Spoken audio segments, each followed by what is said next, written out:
예전에 이런 질문을 받은 적이 있었습니다. 가솔린과 LPG 연료를 함께 사용하면 이것도 하이브리드라고 표현하나요? 라는 질문이었죠. 하이브리드 카란, 두 가지 이상의 동력원을 사용하는 자동차를 말합니다. 다시 말해서 가솔린과 LPG는 결국 하나의 엔진에 두 가지 연료를 사용하므로 하나의 동력원만을 사용하기 때문에 하이브리드카라고 표현하지 않습니다. 대신 바이퓨얼이라는 용어를 사용하죠. 전기차가 내연기관 자동차만큼이나 오래된 역사를 가지고 있다는 것을 알고 계시나요? 그럼에도 불구하고 오늘날 내연기관에서 바로 전기차로 넘어간 것이 아닌 하이브리드라는 단계를 거치게 되었는데요. 오늘은 왜 전기차로 바로 넘어가지 못하고 하이브리드를 사용하게 되었는지 그 이유와 역사에 대해 알아볼까 합니다.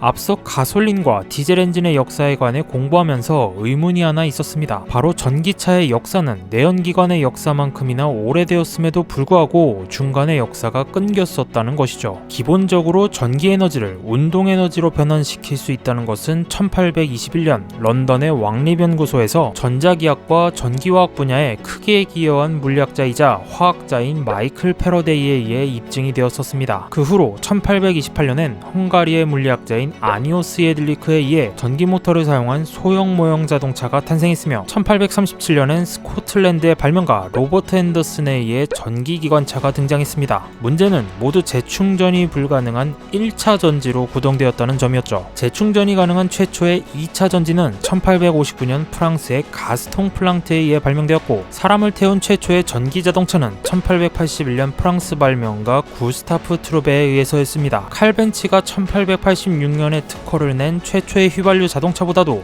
5년이나 빨랐던 것이죠. 심지어 1899년엔 사상 처음으로 시속 100km의 벽을 돌파한 자동차가 탄생하는데 25kW 모터 2개를 얹은 라자메 콩탕트라는 전기차였습니다. 그 후로 전기차는 그저 특허만 낸 것이 아니라 실제로 상용화되어 팔리기 시작했고, 믿기지 않겠지만 1900년 시점에서 미국 모든 자동차의 40%가 증기자동차, 38%가 전기자동차, 22%가 가솔린 자동차였다는 것이죠. 전기차가 황금기를 이룰 수 있었던 이유에는 초창기 내연기관 자동차에 비해 진동과 소음도 적고 기어를 변속할 필요도 없었으며 크랭크를 사용해 시동을 걸던 것에 비하면 시동도 걸기 쉬웠기 때문이었습니다. 이때 전기모터와 내연기관 엔진을 합친 하이브리드도 함께 탄생을 하는데요. 바로 우리가 잘 아는 페르디난트 포르쉐 박사에 의해서였습니다. 포르쉐 박사의 첫 직장은 전기회사였는데요. 여기서 마차 공장 사장인 로너에 스카우트가 됩니다. 마차의 시대가 끝날 것이라 예상한 로너는 전기기술에 재능이 있었던 24살의 포르쉐를 데리고 한 번 충전으로 최대 50km를 달릴 수 있었으며 최고 시속 50km까지 낼 수 있는 전기차인 로너 포르쉐를 1900년 파리 박람회에 출품하게 되는데요. 이어서 이듬해 가솔린 엔진과 전기 모터가 결합된 최초의 하이브리드 자동차 셈퍼비부스를 탄생시키게 됩니다. 뒤에서 설명할 직렬 하이브리드 방식의 조상격이라고 보면 될 텐데요. 가솔린 엔진으로 발전기를 돌려 얻은 전력으로 모터를 구동하는 방식이었죠. 판매 시에는 프로토타입명인 셈퍼비부스 대신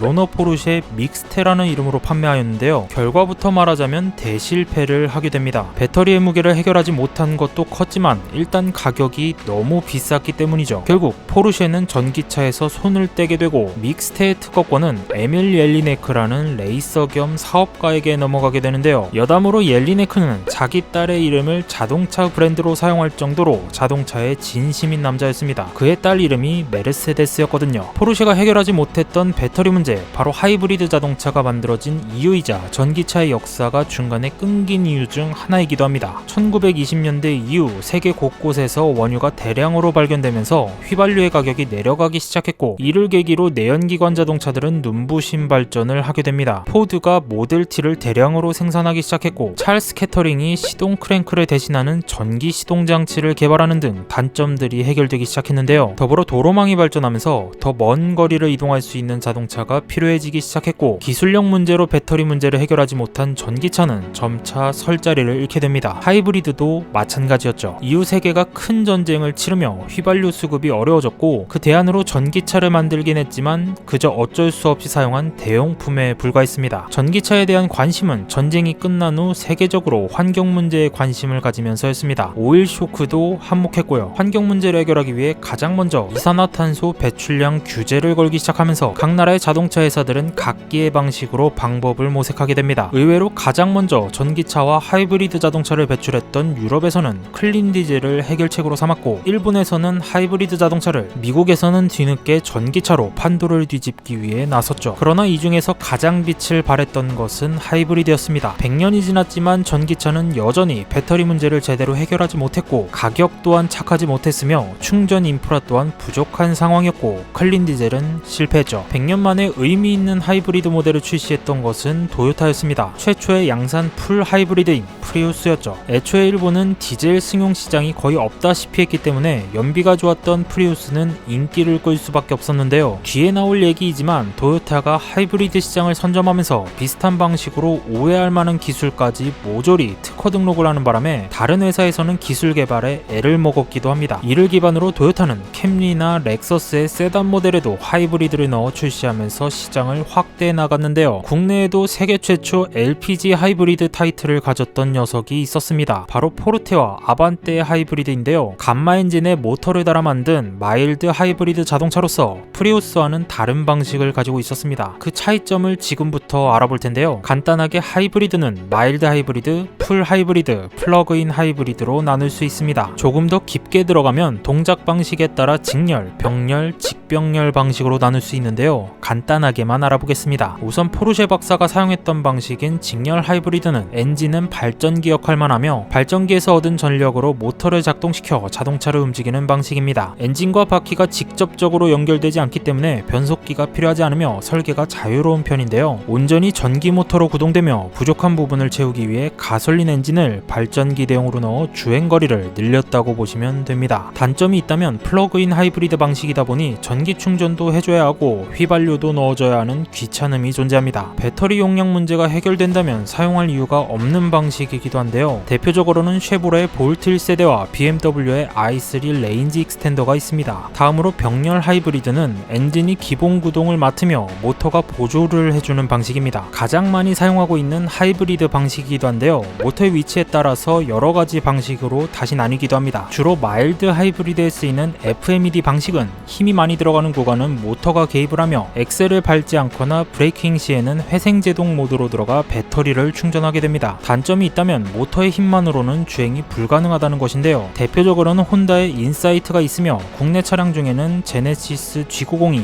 이에 해당합니다. 이와 반대로 TMED 방식은 풀 하이브리드에 쓰이는데요. 엔진의 효율이 좋은 구간에서는 엔진의 힘만 사용해서 달리며 힘이 필요할 때는 모터가 개입을 해서 보조를 해주는 방식입니다. 모터만으로도 주행할 수 있긴 하지만 직렬 방식에 비하면 모터의 출력이 낮아 모터로만 달린다고 하면 속도나 주행거리는 굉장히 낮고 짧습니다. 그래서 보통 출발이나 저속 주행에서 주로 쓰이죠. FMED 방식에 비해 제어 장치의 역할이 중요해진다는 단점이 있긴 하지만 전기 모터만으로 주행이 가능하다는 것은 굉장히 큰 장점인데요. 저속에서는 모터로 주행을 시작해서 속도가 붙으면 엔진이 개입하기 때문에 가장 기름을 많이 먹는 초반 구간을 모터로 대체할 수 있어 연비를 효율적으로 높일 수 있게 되는 것이죠. 그렇기 때문에 모든 동력을 엔진으로부터 받아서 사용하는 내연기관 자동차와는 조금 다른 특성을 가집니다. 일반적인 엔진과 달리 모터로 주행을 시작해 어느 정도 속도가 붙은 상태에서 엔진이 개입하기 때문에 엔진의 초기 속도가 빠르며 엔진의 온도가 상대적으로 낮게 유지되고, 이에 따라 저점도의 엔진 오일을 넣을 것을 권장하기도 합니다. 고점도 오일을 쓰게 될 경우 엔진 동력으로 전환하는 순간 무리가 갈 수 있기 때문이죠. 대표적으로는 현대의 아이오닉이나 소나타가 이와 같은 방식을 사용했습니다. 마지막으로 직렬과 병렬을 합친 도요타의 동력 분기식 하이브리드 방식이 있는데요. 현대의 병렬식과 비슷하면서도 차이점이 있습니다. 현대의 TMED 방식은 한 개의 모터가 충전과 엔진의 보조 역할을 전부 맡아서 하지만 도요타의 동력 분기식은 모터 두 개를 사용하는데요. 한 개의 모터는 발전을 담당하며 나머지 한 개는 엔진을 도와 구동을 보조하거나 모터로만 주행하기도 합니다. 어떻게 보면 가장 이상적인 방식이긴 하나 도요타 외에는 보기 힘들었던 이유에는 도요타가 특허를 획득하면서 다른 회사에서는 이 방식을 사용할 수 없었기 때문이죠. 2019년에 도요타가 기술 중 일부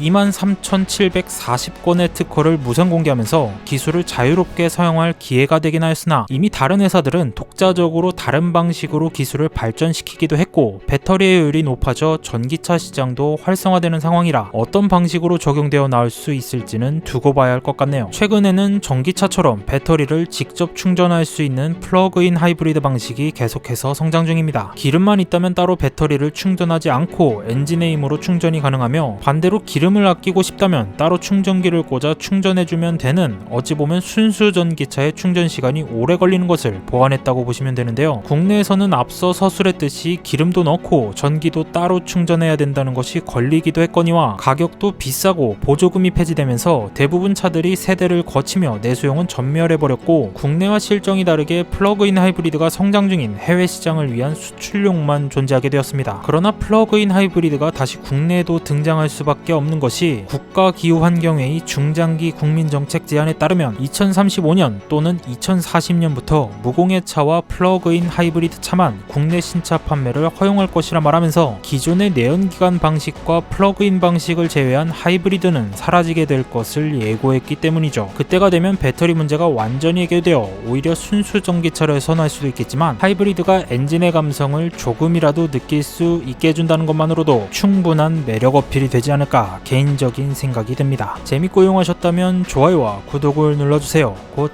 다시 찾아뵙겠습니다. 감사합니다.